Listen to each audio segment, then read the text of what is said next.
Make sure to like Caveman's Corner on Facebook and definitely click subscribe right now. You'll keep up to date with MMA news, you can hear our podcast, and see our funny videos. Click subscribe and the bell. Do it now! All right, we're back for another podcast. Ray just knocked on my door and woke me up. I was sleeping. I was late for the podcast. I'm sorry, Ray. Hey, you got to apologize to BoBo. I don't want to apologize to him, dude. He's going to punch me in the mouth. You know you got to apologize to a fighter when his name is BoBo. Yeah, and he's a heavyweight, too. Oh, yeah. Too bad he's not a lightweight. I could take him out like a 125er. I know you, Caveman. You'll hit him with a calf kick. I would. I definitely hit him with a calf kick, especially those bare knuckle boxer guys. So how was your day, Caveman? Man, I tell you what, I've been working crazy hours. Last 2 weeks in a row, I worked Saturday and Sunday in the morning before I went to the gym. So I've been doing like 4 a.m. wake ups. I work like 4 to 9:30 on Saturday, and then I coach from then until 12. And then today I started work at 4, and then I worked all the way till 8:30 and ran up to the gym. And I was at the gym from 8:30 in the morning to 7:30 p.m. And then I came home and I crashed a little bit, and I actually overslept the podcast. So now we're here. We're ready to go. I got a little drink to kick me up, and we're ready to go. All right. So let's tell the fans what we got here. BoBo O'Bannon. Bare knuckle fighter, heavyweight. Something just happened with his wife. I was looking on Facebook real quick. I didn't quite see what happened, but we will have to. We'll ask him about it. Yeah. And he's fighting in a couple weeks, right? In 2 weeks. 2 weeks? Damn. That's quick. Time goes by so fast. So we got to watch him fight. You got to come over to my house and watch him fight. All right, I will for sure. You got the pass, right? Or are we stealing it like you steal all your other fights? I got the app. Oh, all right. Why you only help bare knuckle boxer guys? I like bare knuckle fighters. Yeah. I know. That's the only one you pay for. Yeah. We'll have to tell BoBo that. Yeah. David Feldman would be happy too. Yeah. All right, let's give him a call. Okay. Man, that was terrible. I burped on camera. Can I do it again? Are you going to edit that out? No, I'm definitely not editing anything out. I'll turn this like this so you can see it, and then we can put the phone in between us so he can hear me too. Okay. All right. We're old school technology here. Yeah, let me call him up. We still got to practice doing a video podcast with each other so we can do video podcasts with these guys from far away. Yeah. But they usually come out shitty when I see them all the time. Yeah, we gotta get a fucking nerd or something to help us out with that. See, Mickey, where you at? We need a nerd. Oh, Mickey's fighting Saturday. Oh yeah. Yeah. This Saturday? Yeah. Okay. I got confused. FCP's this Saturday. Okay. Yeah. Who he fighting? Anybody good? I honestly don't know. He was supposed to send me the guy's name. He never did. So. That's how Mickey rolls. Mickey don't care. You train with Mickey, so how Mickey looking? In shape, or I know he got the muscles. He's getting big, dude. But like we were boxing, so no one wanted to box with him. You know how Mickey is. No one wants to work out with him. So I had to go grab some boxing gloves, and they're usually the laced up kind where you tie the shoelaces around, and there's no laces in there. So he had MMA gloves on, and I had these like 12-ounce gloves on that didn't have the laces in. And he kept grabbing that part of the gloves and hitting me, so I had to fuck him up a little bit. Oh. Yeah. So I was hitting him up with the jab. Mickey needs to work on his jab a little bit.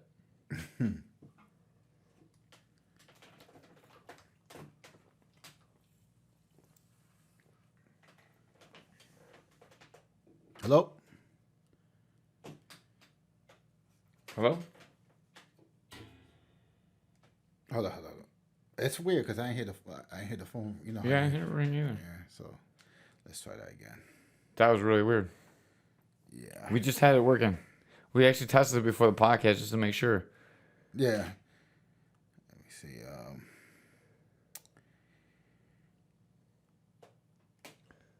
I feel like an old man trying to use a phone. You look like one too now that we got video. Damn. You suck. All right, call. All right. Try this again. There's no ringy ding dings. You got your volume up? Yeah.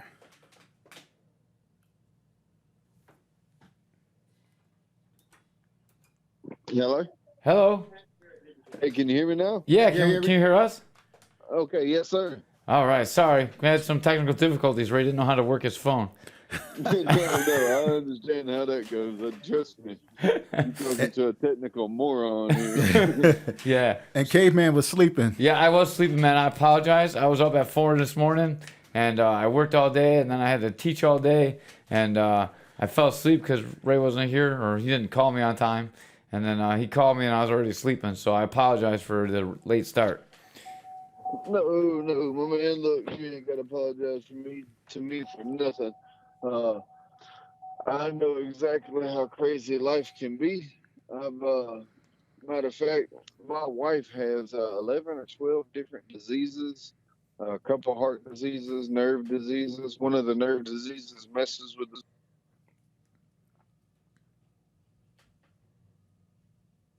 We was at the emergency room with her last night after getting done working on this house that we were trying to move into. Man, that's crazy. I saw a little bit about that on your Facebook. So, what exactly happened with her? I heard that like she went out and she woke up, and then you were there in the hospital with her. So, what was the in between part? So we're at this house that we're going to be renting from these people. They haven't lived in it in 3 or 4 years, so there's work that needs to be done. Long story short, that's what it is. Um, um, we were here and she was just in the living room. I told her, stay in the living room. Your heart ain't been good. Her blood pressure has been high here the last few weeks. When I'm telling you high, it's been like 130, 140 over 110 or 100. Well, that is extremely high for my wife because she takes blood pressure medicine that keeps her blood pressure up. In other words, without her blood pressure medicine makes her blood pressure come up, her blood pressure would be like 95 over 80. That's a that's a that's getting towards the bad part for her. A good blood pressure for her will be like 105 over 85. That's a good blood pressure for her. The high end, when she's feeling real good, the high end it'd be 110, 111 over like 86, 87. So for hers to be 130, 140 over 110, 150, it was 139 over 118, I think is what it was. But anyhow, for it to be that high is extremely dangerous, and we don't understand why it got that high. It's that high right now. But she's last night, whenever it happened, her defibrillator shocked her. She's got a pacemaker / defibrillator in her chest, and it shocked her 3 times whenever it got up that high. And she got one of the kids to run back there and get me. I run in there and see her, and she says, "Baby, hospital." So I just picked her up. There's about 5 foot tall worth of steps coming out of this house that we're in here, and I had to pick her up and carry her down them steps like a honeymoon cradle. Carry her down, put her in the vehicle, crank the buckle her up, crank the car. There's an emergency room, little local small town hospital emergency room right up the road here. It usually takes about 6 or 7 minutes to get to. I found out last night we can make it in less than 3. So Damn, man. I also found out that her 2019 Chevy Traverse I bought her, it will do at least 112 mile an hour. Found that out last night. And so we got there. I got a buddy of mine, a guy that we've become friends with, another fighter. He's an MMA fighter. He lives in Maine. His name is Ras Hilton.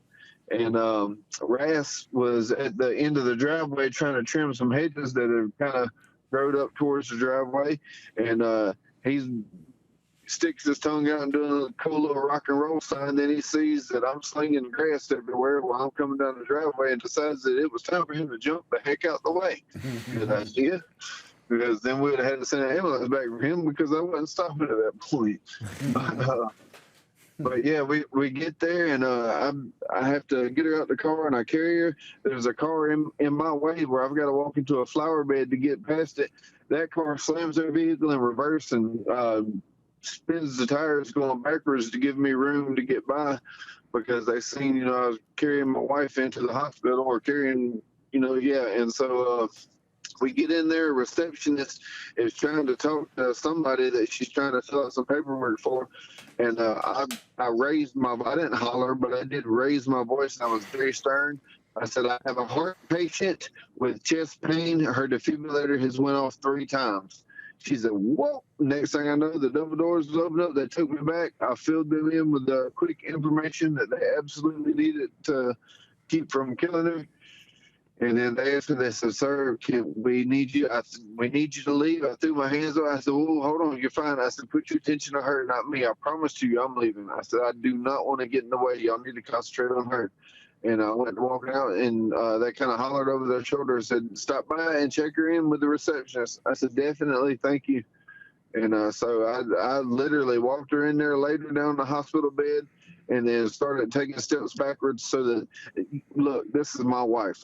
This is my best friend in the world. I love this woman with every ounce of who I am as a person. I adore my wife. I can't give you enough good details there for you to absolutely understand our relationship. But whenever I laid her down in the hospital bed, I wanted to, without a doubt, man, I wanted to stand right there, be beside her, and hold her hand. But that's not what's best for my wife. What's best for my wife is for me to get all 6'3", 260 pounds of me out of the way so that they can get in there and help her. And so that's what I did. I got back, let them help her, and we spent, man, I don't know, we probably 5, 6 o'clock yesterday afternoon, I guess, about that time when we got her to the emergency room. And then it was around 11:30 last night when they finally released her. They thought she was having a stroke because of how high her blood pressure was. Then she was having either a stroke or a heart attack, they thought, so then they run tests on her. And they found out who her normal cardiologist is, called him, and he wanted them to run a couple more tests to verify that there was no heart attack or stroke. And so they did, and called him and give him them results, and he was satisfied and told them that it was safe at that point to release her from the hospital. So, but now she's got to go sometime this coming week to go see her normal cardiologist and see. He's going to interrogate what they call her defibrillator, and which it's kind of like a magnetic pickup, I guess, for me being dumb and not really knowing what's what. They put over her defibrillator, put it on her defibrillator, and I guess so it reads kind of like a wireless phone charger, where you don't have to plug your phone charger in, it just sits on the base and it charges it. Well, this kind of, I guess, uses the same technology because they just put something on the top of her chest over her defibrillator, and somehow or another it communicates with it, and it tells them what happened. So we are very anxious to get her to her heart doctor this coming week, and so that we can find out what in the world happened to her. And because I'm telling you, let me just fill you in on this. I have been working out here in the yard at this house that we're fixing to start renting all day long. I have wrung, I promise to you, I took my shirt off and wrung at least a cup of water out of my shirt on 3 different occasions today. And have been sweaty all day long, and still over here at this house where we have no shower curtains, no toiletries, no towels or anything, waiting on her to feel better before we can go back home. Because right here, we found out last night again, less than 3 minutes from the hospital.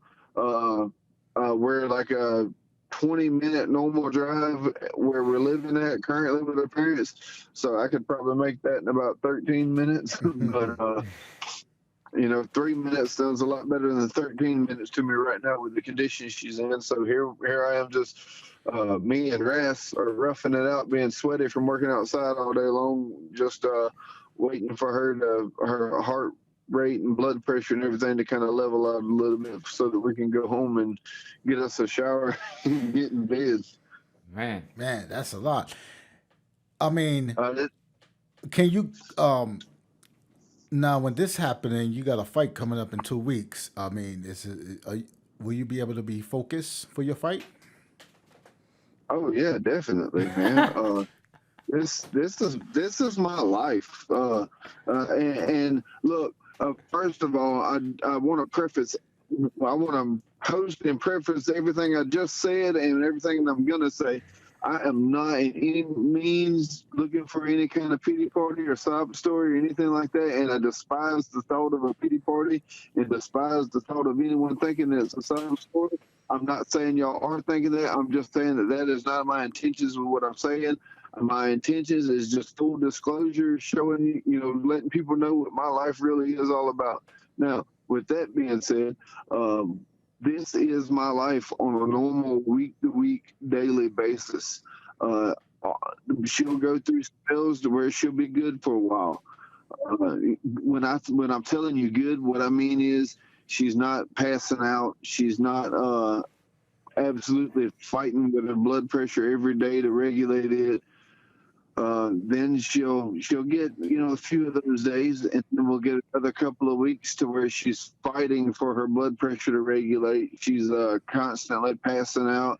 She's laid in bed all day long working on her laptop because just getting up and walking to the bathroom, which is about a 15-foot walk from where she lays that in the bed, that takes everything out of her.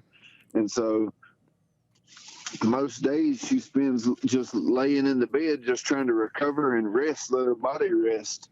And this, like I said, those style things are just part of my daily life. I leave the house at about 5 o'clock every morning, and I get back from work at about 5 o'clock that evening, and probably about 4:50 in the evening times. I'll get home from work. I'll go inside, check on her, give her a kiss, change my clothes, head right back down to the gym. My quote-unquote gym is at the volunteer fire department right now. That's where I have my heavy bags and all the stuff I need hung up at. I'll train with my trainer, Jason Williams. He lives in Wales in the United Kingdom, and we train via FaceTime. And then I'll train with him to probably, I don't know, from 5:15, we'll train all the way up to about 6:30, 7 o'clock. And then I come home, check on her again, get in the shower, then get out the shower, check on her again, and kind of get her what she needs, keep her comfortable or whatever. And that is my daily routine during my work week. And that's every day of my life. And so for something like this to happen, this is extra. I won't try to hide it. This is extra. This is extra, not special, but extra on them to a negative standpoint on the way things normally run. But at the same time, man, I do have a fight coming up. I am mentally focused for this fight because I am kind of quote unquote used to this kind of stuff happening. And I hate to say that, and that is not a derogatory remark towards my wife in any kind of way, but her and I both, we are used to her having to deal with these sorts of things. And I say her having to deal with it because without a doubt, she is the one that's had to deal with it. Man, I can't take any credit for anything, and I won't take any credit for anything because all I do is the same thing that she would do if the tables was turned. She would be right there supporting me, helping me in every way that she could if the tables was the other way around. So, I promise y'all, my wife is my best friend. Not only is she my current best friend, she's the best friend I've ever had in my entire life. And I love that, man. You got a lot of stuff going on. I have so many questions racing through my mind right now, like listening to your whole story. Man, so fire away. All right. So number one, what do you do during the day? If you work at 5 in the morning and 5 at night, that's like a 12-hour day. I definitely understand that. But what do you do? I mean, you got to have some kind of great insurance to be dealing with all these problems that you got going on, right? Yes, sir. We have pretty good insurance. We, matter of fact, I work for Georgia Pacific Paper Mill. Our insurance, we got a bronze, silver, we got a silver, gold, and platinum plan. I got to pay for the platinum plan because paying that, extra weekly payment actually saves us money in the long run. So, but we do have real good insurance. I am a millwright at Georgia Pacific. Millwright is just a fancy term for a maintenance mechanic. So I deal with pulling motors, electric motors, and gearboxes and pumps and replacing them. And you got the hammer mills that chops up the wood and beats up the bark and everything. I'll change the hammers out on them. We rebuild them, and anything that deals with rotating equipment. We got the long conveyor belts out there that carries the wood chips on them. We got to do maintenance work on them, change bearings, change rolls. Sometimes we'll have to call in the belt company to come change the belts. Just different things of that sort. So boiling it down real short, real quick. I'm a maintenance man for a paper mill. Man, so are you union brother? No. Oh man. No, we're a non-union mill. Georgia Pacific does have union mills, and whenever I used to at one time work in Brewton, Alabama, at the Georgia Pacific paper mill. We were living in Mobile at the time, and it was an hour and 32-minute drive one way, according to GPS, from my driveway to work. And I drove that every day for 10 months. And while I was up there, that was a union mill, and I was part of the union up there. All right, so one less hashtag for this podcast. Go ahead, Ray. What were you gonna say? Yeah, Caveman's a union guy. Yeah, I'm the union steward at my place, so I gotta pump the unions and not try and hashtag it so I get some more viewers in the podcast world too. Gotcha. always a plan. So, BoBo, so how you started? How you got in the fight business? Man, look, whenever I was one of them kids that my father was a pastor when I was growing up, so I was just right off the bat I was automatically one of the quote unquote bad kids. But I was actually a really, really good kid, and I didn't get into trouble until I got into high school. And all my trouble was private trouble that I didn't let people know about. But we had a party one weekend, and there was a beer found in my truck. So I ended up spending an extra year in high school. I graduated about a month or two after I graduated. I turned 19 years old. But while I was in high school and I was 18, they were telling me about this Tough Man contest at the fairgrounds in Mobile down there. And said that you can win $1,000 if you win that Tough Man contest. I thought, well, shoot, here I am, one of the star athletes in the high school. I went to a 6A high school, and I was a star offensive lineman. Had more college recruiting letters than most of our anybody on the team, really. And so I was an athlete, so I decided I want to go and fight that Tough Man contest. I'd get in there and I'd knock out the first two people. And then the third guy would have experience, and he'd usually beat my ears off my head, man. It always be bad, that third fight would. And at the time, I was 335 pounds, and I had gotten into bodybuilding also after, the extra year in high school. I decided to get into bodybuilding while I was out of high school and working.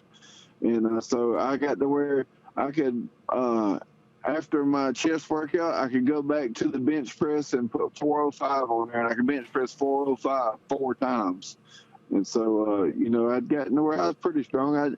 I would go, I would take 315 pounds. I would take it for 2 sets of 15 reps. And so, on the bench press. So, I was a big, strong kid, and then they was telling me about a Tough Man contest, so I decided to go up there, got beat on, whatever. Then I decided that there was a trainer up there that trained professional fighters, and he wanted me to come train with him because he said I had a whole bunch of heart and liked the way that I'd stay in there and let that third fighter just beat my eyes shut every time.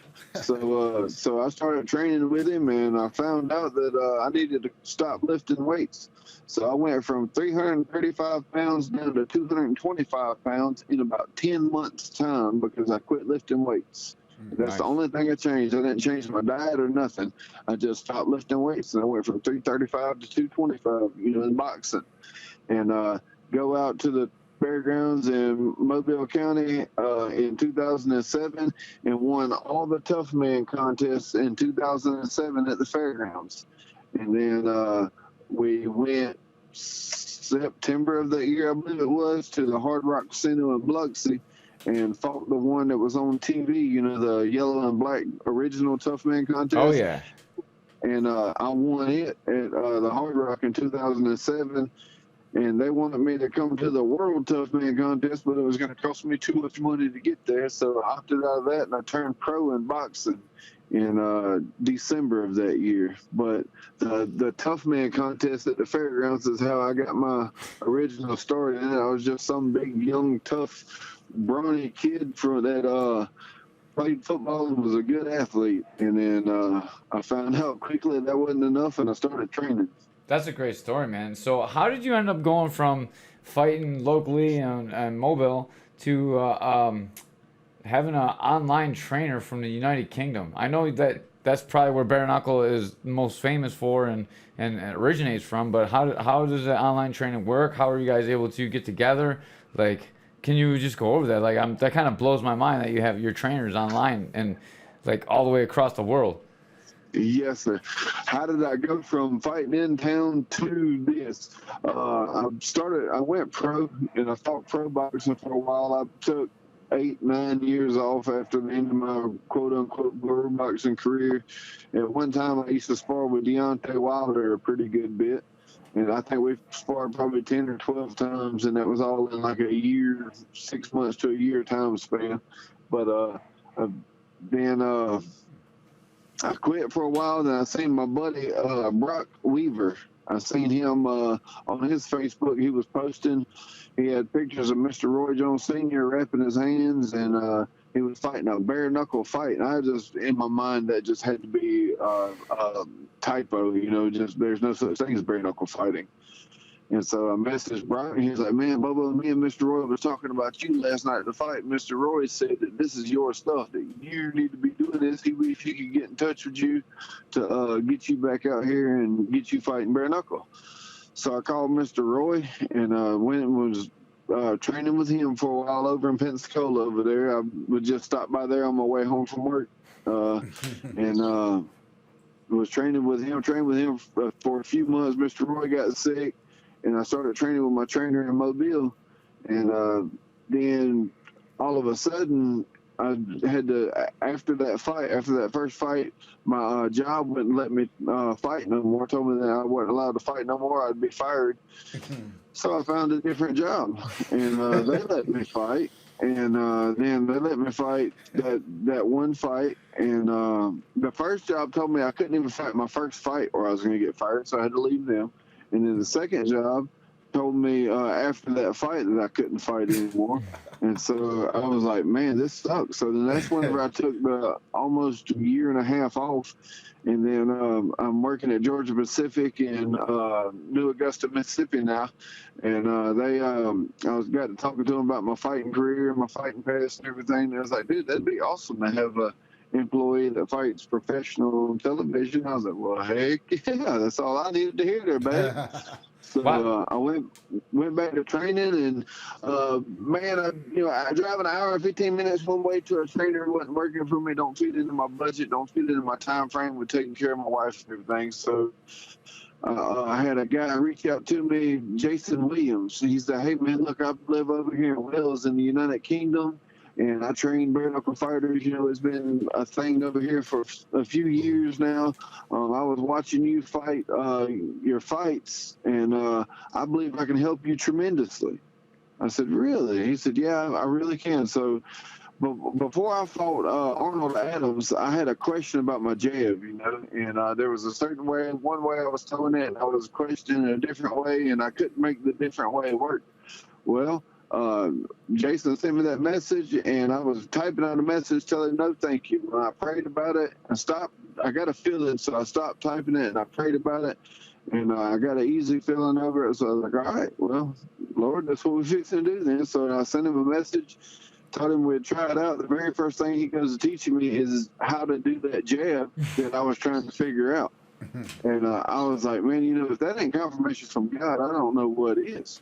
So I instantly, within the first 10 minutes, decided that this was just going to be my new trainer. So what we do is I go in the gym, I'll call him via FaceTime on WhatsApp, and I'll prop my phone up to where he can see me, and he'll teach me what to do. Now, he shows me with his, you know, how to do it through the phone. I'll watch the phone, watch him doing it, and he'll show me what I'm doing. I've got headset on made by Aftershock that I use to listen to it, where I can actually hear him while I'm training and punching and everything. And man, I want y'all to know that I just think it's absolutely awesome, just purely amazing, the things that this man can teach me via FaceTime. This dude's halfway, a quarter of the way around the world, and chances are there is huge chance I may never actually see this man face to face. But I've spent hours with this man in the gym, with him teaching me how to do things, showing me the right way and showing me different ways, and fixing my form and everything. And he has turned me into what you saw me as against Zach Kalmus. If you go back and look at my fight against Mike Kyle, where I still won the fight, I looked way better against Zach Kalmus. Now, delete the fact of the caliber opponent or whatever any other people have told me. Don't worry about none of that. Look at me. Look at how I perform. Look at my angles and stuff, the way I throw my punches and everything. I was way, way better looking against Zach Kalmus. And that's all thanks to Jason Williams with Boxer Tricks at a Wells over in the United Kingdom. So does he do this with a lot of other fighters, or is it exclusively with you? How does he get paid? Like, how does this all work? This is kind of crazy to me. Like, I mean, yeah, he's got several clients from over there that he does do strictly. They're in a very, very, very strict COVID lockdown over there, and they were, and I think they're heading back towards it now. But he's got several clients that he does it via FaceTime with, and they pay him just like they're coming to the gym, with the exception of now they're doing it via FaceTime, but they also have one-on-one instruction with him. And the difference that he's made of some of these other guys who are fighting and just training with him is tremendous. And he showed me some videos, some before and after videos of working with him online. It's just amazing the difference that he's made in on the way he can teach just via FaceTime. And but he also, whenever the COVID lockdown's not going on, he also goes to gyms and trains other fighters. He's got a fighter over there named Dan Larwell.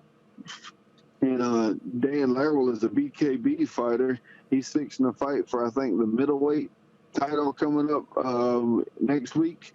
And Dan's known as the knockout artist over there. And I've watched some of his fights, and that nickname is very well assigned, because that baby is good. man, that's pretty crazy how technology works today. I can't even imagine, like, even just 5 years ago, none of this stuff would be happening. COVID definitely helped with FaceTime and all the other apps where you can actually work with someone from far away. The Gracie's does that. The jiu-jitsu. Yeah, the Gracie Online. Yeah. Wow, that's awesome. Look, man, whenever I was in high school, we was just talking about, y'all believe that? They're talking about having it where we can look at somebody while we talk to them, and they can be hours worth of a drive away from us, and we can look at them on the phone while we're talking to them. Y'all believe that? I'm like, nah, that ain't going to happen. Well, then next thing you know, here we are. We're doing it, and doing it on a worldwide televised platform as well. That's some Jetson shit for sure. Yes, sir. Listen to this. Jason trains me via FaceTime. Jason also cornered me via FaceTime. I've got a real good friend of mine, Eric D'Angelo. We call him Easy. Easy is on FaceTime with my trainer. He's got the headset on and doing the phone on the FaceTime to where he can show my trainer what's going on. And my trainer will holler out commands, and Easy will holler them out to me. Well, it takes 4 seconds for him to get the image, then 2 seconds to decide what to tell me, then 4 seconds for Easy to get the instructions back, and then another 2 seconds to call it out to me. I'm 12 seconds late on the information I'm getting. But what it does, he hollers out the commands, and I understand where I should have applied them, because I spent so much time training with Jason. Man, we train 3 or 4 days a week, every single week. And heck, I even went the week after the fight I just had with Kalmus. I went to him. We trained 2 times the very next week because I'm hard-headed and wouldn't take any time off. But still, we did. And so, they'd holler the instructions out. I knew that they was 12 seconds late because once I heard what they was telling me to do, I remember seeing where to apply that at. So that next time that opening comes around, I was able to apply what they were telling me to do. And as fighters, we're all fighters. We all have habits. We all have certain things that we do. And sure enough, it wouldn't be long till he would do what they would, do that thing again and give me the opportunity to apply what they had told me to do. And it worked out very, very good. Bare knuckle boxing doesn't have any problems with you doing that? They hadn't said anything to me. I mean, we should probably keep this quiet because, like, he can watch on the feed, see what the other corner's telling you, get that information back to your corner. So now you can hear what both corners are saying, and you're getting both sides into your ear. That's actually not a bad idea. No, you should definitely do that. David Feldman, don't listen to Caveman. It would never work. There's not a chance it would never work. The reason why, let's just pretend for a second that we were trying to be some evil scientists, and that's what we were gonna do. It would never work because whenever Jason was doing the FaceTime with us, he's getting the video. It's about a 3 or 4 second delay. And he started hollering in the room in there once the fight was over with. And his kids were in the other room watching the fight on the television. And he said it was a good 45 seconds later to a minute later when they were hollering in there at the fight being over with. So but while he was hollering at the fight being over with, they were just now seeing that we were the round was over with. And, it wasn't until the end of the break before the fight was over with. Sounds like you need a mad caveman scientist over in the corner to work some magic for you guys. Right. Look, this is what I need if you want to be honest about it and think about how much publicity this would bring and how many views this would bring. Imagine if they would fly my trainer over for my fights. They should definitely do that. That would bring some eyes. That would bring some recognition to a company there. If they would pay for my trainer to fly over from Wales so that I could have him in my corner with me right there instead of having the disadvantage of him being on FaceTime, then whenever I come back to the corner, they put the headset on me and all I can do is listen to him. I can't see what he's telling me. I can only hear his words. I mean,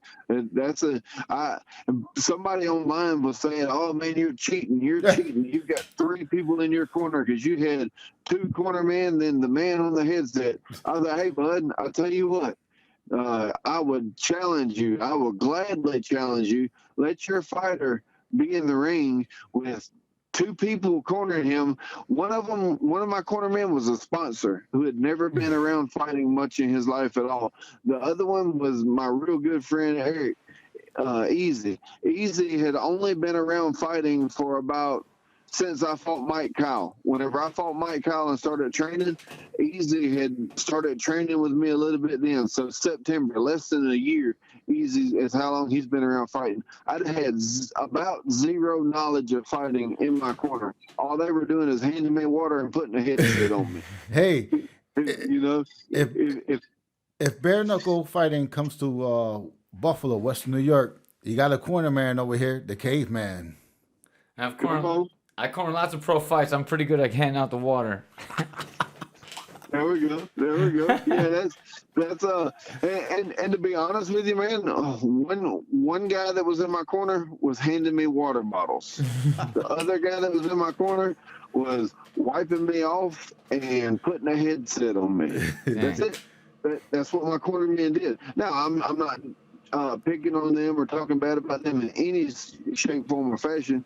But that's just what happened because the guy that was giving me the instruction, the guy that was actually helping me was on the headset. He would be in the middle of telling me something important, and because the referee told me to come on, I've got to take the headset off and give it back, and I'm not even finished hearing my instructions. Yeah, that's rough, man. That's crazy. Yeah, but at the same time, look, man, if when there's a will, there's a way. If you want it bad enough, you will find a way to make it happen, and that's all I'm doing here. I'm just finding a way to make it happen. I do not have the luxury of having a trainer right here with me where I live at in the woods, and being able to work with me every single day. So this guy reaches out to me from Wales and wanting to train me via FaceTime. Look, he has told me a few times before that he never dreamed in a million years that he would actually be cornering me on pay-per-view television via FaceTime. That's insane. That's still insane to me. Like, I feel like we're in a Twilight Zone or some shit. This like you're fighting with a headset, dude. This is crazy. It's like some Black Mirror shit. Right. And then, and like I said, I did the math for you and explained it to you. It's about 12 seconds late that I'm getting the instructions for him in the middle of the fight.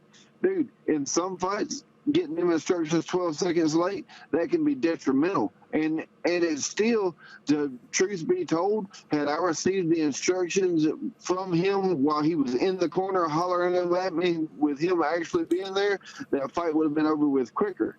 But because I had to wait until the next time around to apply what he told me, then now I'm having to hang on to 2 or 3 things that I'm hearing because I've seen the 2 or 3 spots where I needed to do those things. So now I'm having to hang on to 2 or 3 different instructions at a time. At the same time that my corner man's hollering at me, telling me things to do. My other corner man is hollering at me, telling me things that he thinks I need to do. And you got to be smart. You got to be quick-witted to to do it like that, man. And for that guy that on Facebook trying to tell me, oh, you was cheating. You technically had 3 people in your corner. Hey, bud, I'll tell you what. If your fighter's willing to let his trainer be on just a headset, not be able to see his trainer, not be able to see the range of motion his trainer's telling him to do, you go right on ahead then. I got no problems with it, my man. We'll do it. What's fair is fair. You corner your fighter via FaceTime and let him have 2 other seconds in there, and my trainer corner me via FaceTime and have 2 other people in there. So, but they backed out. They didn't want to do it the other way. Don't let the Facebook hate get you down, Bobo. That's like some crazy shit because like you gotta be like Joe Rogan and just post and forget about it. You can't be looking at all that stuff, man. You're out there doing something that not a lot of people are doing, and you're doing it in a crazy way. You gotta have a lot of guys. Right. You got a lot of guys out there that never fought before and never trained, and they talk shit to fighters. Yeah, Ray does that, but Ray actually fought, so it's okay. That's right. Look, man, this is what I want. I want these people saying these things. I want these people having this hatred, this ugliness towards me. I also want these people that love me. I want to have these people that just can't wait to see me fight again. The reason why I cannot, it is imperative that I do not have anybody that sees about me as a fighter, hears about me as a fighter, and they're like, okay, whatever. I can't have that. I got to have them either love me to death or hate me so bad that they want to buy the pay-per-views to watch me get my head knocked off. I can't be in the middle. I can't have anybody in the middle, because if you hate me, you're going to buy the pay-per-view to watch me get beat up. If you love me, you're going to buy the pay-per-view hoping I win. But either way, love me or hate me, you're still buying a pay-per-view on my account.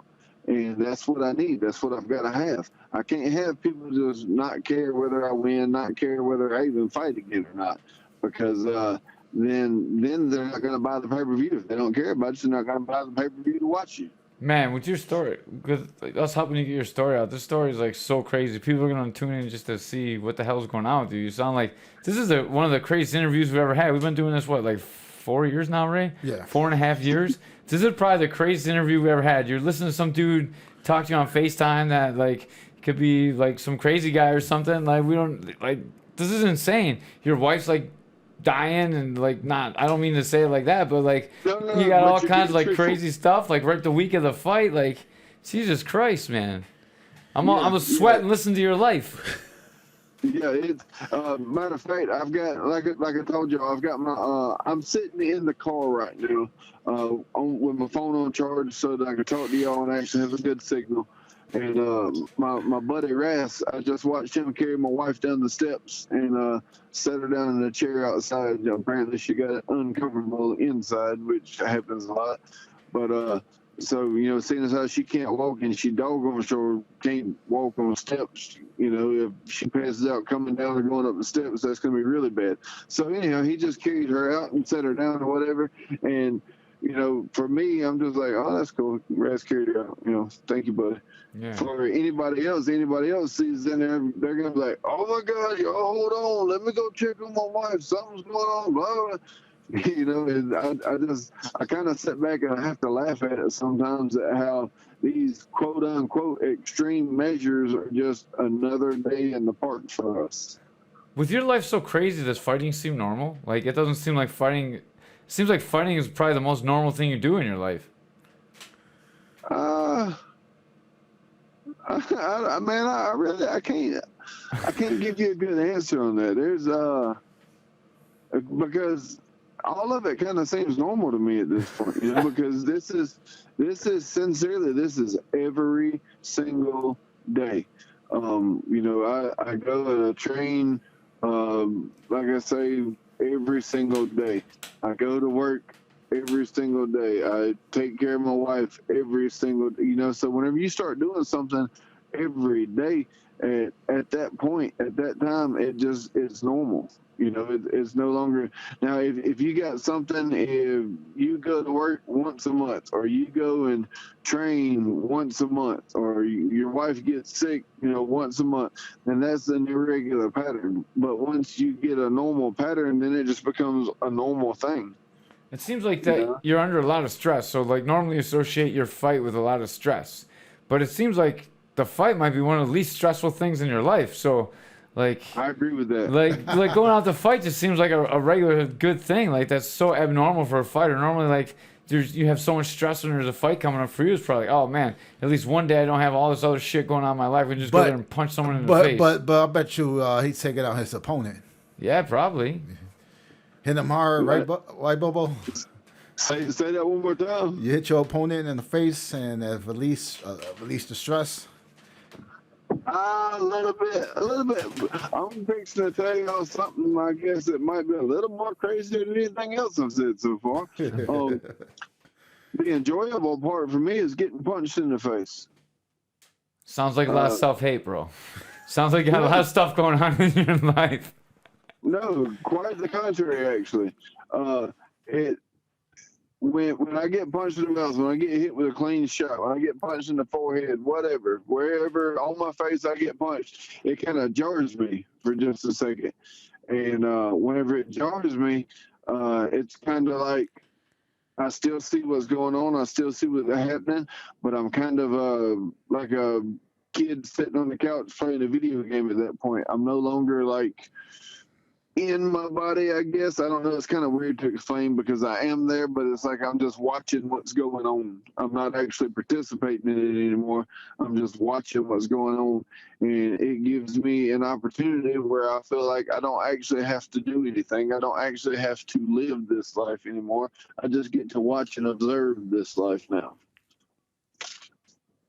And like I say, I know that's weird. I know that's like, all right, we're on the phone with a psycho right now.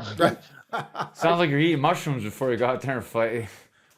Do what now? Sounds like you're eating mushrooms before you go out there and fight. Like everything's just floating around. I don't know what's going on. Right, but no, and it's kind of like my release, my way of getting away, or how, I don't know, whatever you want to call it, my vacation. I don't know. It's kind of hard to find the exact terms to put it in or whatever. But, I know the feeling you're talking about. Like when you get hit and it's like an out of body experience because you're a little bit concussed and your mind's not working right. It's a little bit slowed down. The whole world stops and you don't even feel anything. You're just moving and you're not in control, but you're still in control because you did so many reps in the gym. Your body's just doing what it's supposed to do. I know exactly what you're talking about because everyone that fights that's been there, like we understand that feeling, man. And like for people listening, this is not abnormal. This is like, this is why we get concussions because it feels good sometimes. Once you get hit and it kind of quote unquote knocks the cheese off your cracker a little bit, then you're not technically still sitting right there in the driver's seat anymore. It's like your body's on autopilot, but you kind of still are driving because your body's only doing what you have told it to do with all the reps in the gym and everything. And so you're kind of experiencing your body just going through muscle memory and just, like I say, just doing the things that you've already told it to do. And you don't really have to think about anything because your body's doing the reacting. It's like you're getting to ride around rather than be the driver. Awesome. And it's a very weird experience, but if you ever get the chance to experience it, you will never forget that. No, it's tough. Like a lot of people never really been punched in the face hard enough to be rider where they feel that, and people that have, they don't train, so they don't understand, like their body doesn't move like that. It's just everything has to move. Everything has to be right for you to get that feeling. That's like that in the zone fighting feeling. Exactly. I had that feeling before my Yeah. first fight. Uh-huh. I felt like everything was slow motion. When you're fighting Gagnon and you knock him into next month, Yeah, next like year, he's probably just catching up with us right now. He's hearing this podcast in the cage right now. Yeah, it was like slow motion. It felt like slow motion. Yeah, then he bled all over me. Thanks a lot. And then I was hitting him in the face, and then it was like, I don't know, it just felt like in slow motion. Yeah, definitely. Look, man, I was in a fight one time, and after the fight, I woke up the next morning, and what I'm telling you is 100% true information. I promise to you, I'm not lying. The next morning, they had to let me know that I had already fought. I didn't believe them, so I had to go to the bathroom at the hotel and look at my face, and it was very evident that I had already fought. And then I started asking questions, just simple, normal questions, post-fight questions, like, am I married? Do I have kids? Where do I work? Do I still have a car? Just simple questions like that. And it was just stuff I didn't remember. And that was kind of crazy. I didn't even remember who I was in a relationship with. Didn't remember if I had kids or not yet. Was I still in high school? Did I have a full-time job yet? Just little simple stuff, I guess. The mind's amazing. It's a crazy thing. All right, we got about 10 minutes left, and I see that you like to ramble on a little bit. So, do you have any sponsors you want to thank? And why don't you give a big plug to your upcoming fight in the next couple weeks? Ramsey coming up.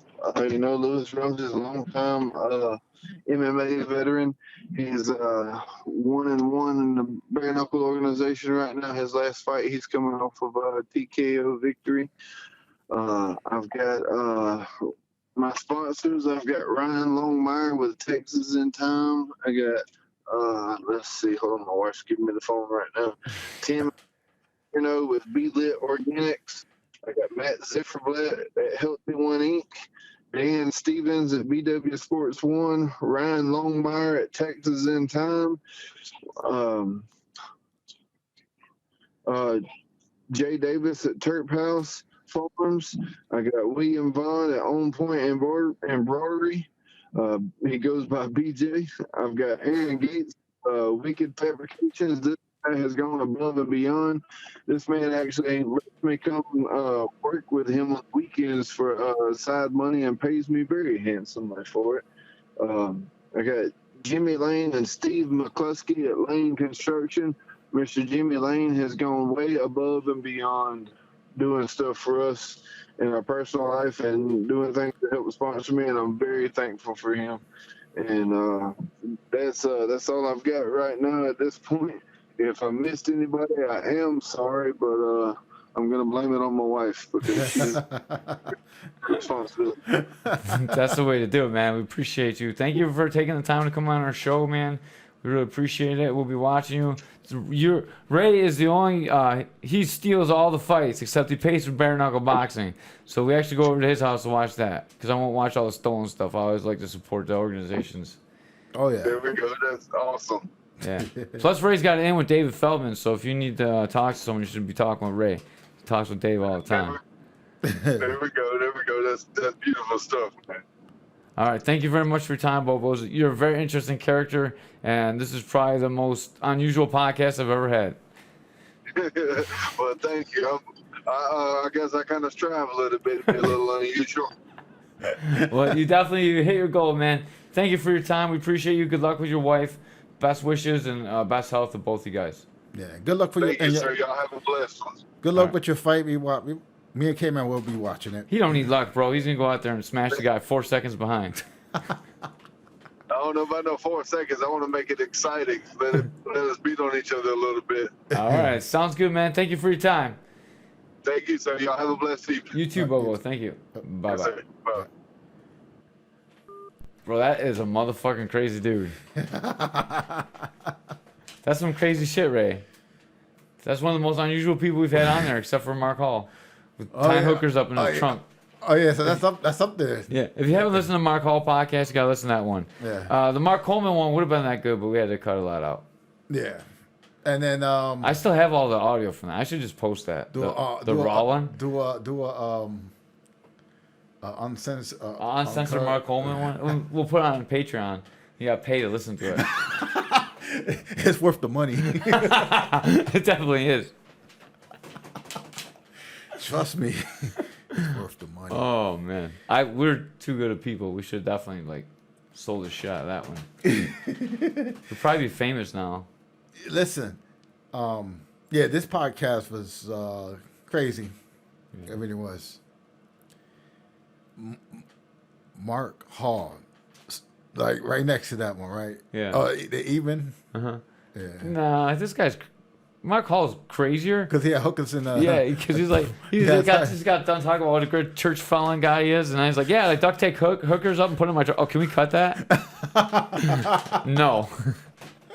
Oh yeah, I remember that. And after the podcast, he kept sending me a message. Yeah, he's like, don't put that one up. Can you cut some of that stuff? Yeah. I'm serious, man. I'm like, I don't edit nothing. That's Caveman. Yeah. I can't believe you said that stuff. Coleman, I hooked up. Yeah. That's our first big guy, so we had to like be nice. Yeah, and he has some alcohol. Yeah, he was a little drunk. We got some good stuff. Yeah, but if you want to pay, you can hear it. Yeah. I got a new Xbox Series X coming. Oh, come on. Yeah, 20th. You traitor. Yeah. I couldn't get PlayStation 5. I sold out early. I'm gonna get them both. Okay. Bethesda went to Xbox, so I gotta get it. Yep, that's true. They're my favorite company. Yeah? Yeah. I like Rockstar. I'm a Rockstar Yeah. kind of guy. Well, they'll be on both. Plus, Game Pass is super cool. PlayStation gotta keep up. Yeah, that's true. That what, $12 for all them games? Yeah, I think it's like $20, but you get like all the games, and it's got all the EA games. So I have Madden, I have everything. And then you get all the first First-person shooters and you get all the Xbox games. yeah, all the Xbox exclusive. The only thing that sucks is that controller sucks balls. You don't like that? I like the sticks together. I don't like the sticks offset. Gotcha. Yeah, I'm gonna have to find me an Xbox controller set up like PlayStation somehow. So if anyone knows of one, please send me a link so I can get one. That's what's up. Yeah. All right, man. Thank you for doing this. Sorry I overslept. That's no problem, man. Yeah. This guy was very interesting, man. I can't believe there's people like this that actually fight and they make pay-per-views. You know what? I was Reminds me of thinking Joey about that. Morrison. I was thinking about that because you got Andrew. What's the other guy we had on here? Oh damn! Ray, you booked a guest, bro. I know. You're supposed to remember. Jamie never forgets Joe Rogan's guest. Yeah, but I'm different. I'm a special guy. Yeah, you're a special guy. But yeah, man, it's like Joey Morrison of the bare knuckle fighting. Yeah, for real, dude. This guy's like nuts. We gotta talk to we gotta have David Feldman on again. Yeah, we gotta ask him about this guy. Like, how does he get this guy? And what's the rules about? Yeah, the headsets, dude. Like, why can he not hear what's going on in the other corner? Like, I don't understand. Yeah. That's nuts. All right, man. Are you ready to get out of here? You're still looking for the guest. Yeah, I'm out of here. Ray doesn't even know what guest he's looking for. He's back to tentacle porn on his phone. As soon as I get home, I'm gonna remember. We can post in the comments for this one. Yeah. Yeah. Oh, you know what else? The last podcast editing took me so long because they ripped down all the YouTube copy things. Oh yeah. Yeah, so I had to figure out how to copy YouTube without using anything to copy it. Because I want to steal all the leg breaks to put it in the video. Okay. So like that took me a while to figure out. So the audio's been posted for like a week now, but the video should be posted tomorrow. Because I figured out how to do it. We'll see if it gets torn down or not. If it gets torn down, I'm not going to do it anymore. Okay. Because I got to steal someone else's video to do it. I mean, you should use it under fair use. Yeah. Yeah. I don't know. I'll credit the person that wrote it. Except Yeah. I forgot where I stole it from now. Yeah. It's been so long. Because a lot of people steal it. Like if you look at MMA, Brick Legs, whatever, they got all these videos together. Yeah. I mean, they got it from somewhere, right? Yeah. That wasn't the original. Except I'm stealing from YouTube. It's already on YouTube, so they're pretty good at finding that shit. Oh yeah. Yeah, and I'm just telling everybody our business right now on camera, so we should probably stop talking about that. Yeah. Shh. Don't tell anybody. Yep. And then Ray keeps fucking these videos up because they listened to about 1 minute of the podcast, and Ray keeps like fucking up in the first minute talking about COVID. Oh yeah. The first thing I mentioned, I forgot about that. Damn. So it didn't get torn down yet, but it's not on YouTube yet. So we'll see what happens when it goes up there. All right. Well, we're out of here. Just remember, like and subscribe. Hit the button. Click the bell. Do it now! Right now.